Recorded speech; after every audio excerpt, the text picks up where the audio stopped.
12,345 missed shots, 300 losses, and 26 times trusted with the game-winning shot and still missed. That player was Michael Jordan, who is widely celebrated as one of the greatest basketball players of all time. I have failed over and over and over again in my life, and that's why I succeed, he said.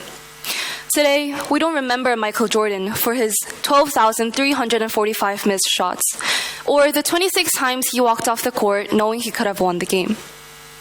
Instead, we remember him with his legacy, his greatness, and his championship. But here's the important part. His greatness came because of the missed shots, not despite them. Every missed shot was part of his journey on the way to success.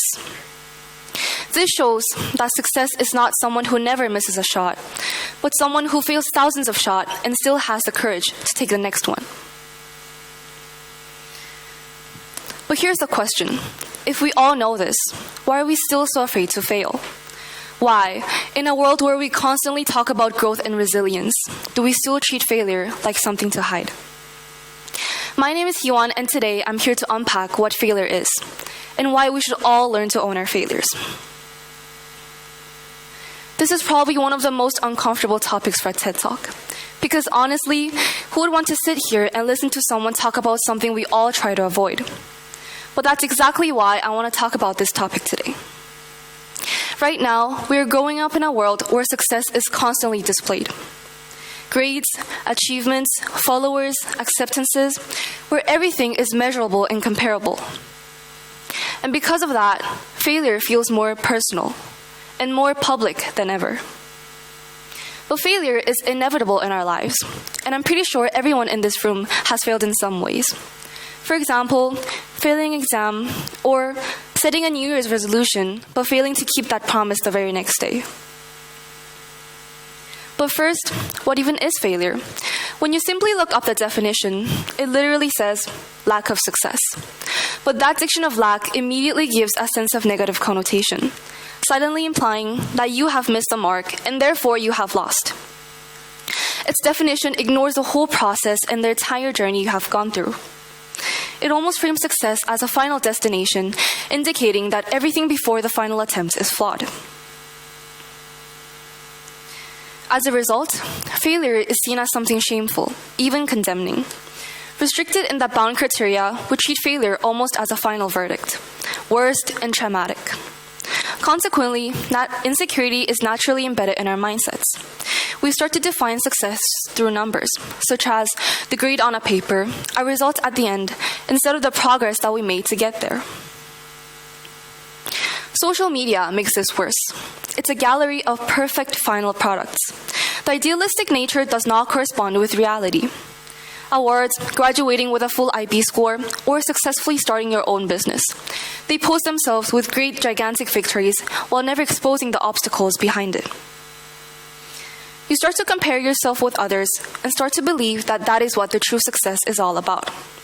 It creates an illusion where everyone succeeds so effortlessly, making one feel like a failure for struggling when everyone else seems to be winning. But in real life, it's not a black or white answer. Failure is natural, and learning is impossible without failure. Without failure, I would have never finished the script because I only managed to complete it after failing a few drafts. Without failure, someone trying for a team would never push themselves harder after a rejection. So failure is not just something that happens to extraordinary people like Michael Jordan. It happens to all of us in everyday ordinary moments. But not everyone learns how to own it, which is where growth and stagnation is differentiated. In fact, the outcome may not even be significant at all. Because think about it. When you're playing a video game by yourself, whenever your character dies, it's not that big of a deal. You don't feel extreme shame or pain as if you have done something wrong in front of your classmates. And that is because you are not recognized as failed from your peers. So if failure isn't inherently painful, why is it so important to own it? First, it shows you tried, which we don't appreciate enough for. We often celebrate people who succeed, win, and achieve great things, but not people who tried and failed. But trying is where everything begins. You cannot succeed at something you never attempted for. So in that sense, failure is a proof of courage. proof that you were willing to step outside your comfort zone and take a risk. And if you think about it, the only people who never fail are those ones who never try. They stay in their safe zones, avoiding failure, while also avoiding growth, because growth only happens when we step into uncertainty. So maybe failure is not something to be ashamed for. Maybe it's evidence that we're moving forward. And over time, your effort will prove to you that your hard work was never wasted. Second, failure is a greater teacher than success. When you succeed, you don't often stop to think about the why. You just feel happy and move on. But when you fail, you start asking yourself questions such as, what went wrong? Or what could I do differently the next time? Psychologists describe this as learning through errors, where making mistakes actually strengthens your understanding more than getting everything right the first time. For example, imagine you studied for a test and got 100%. You'd feel proud of yourself, have a little celebration, and move on. But imagine you studied the entire night yesterday and got a 50%. Suddenly, you start reviewing your mistakes, realize which concepts you don't understand, and maybe even change the method you study.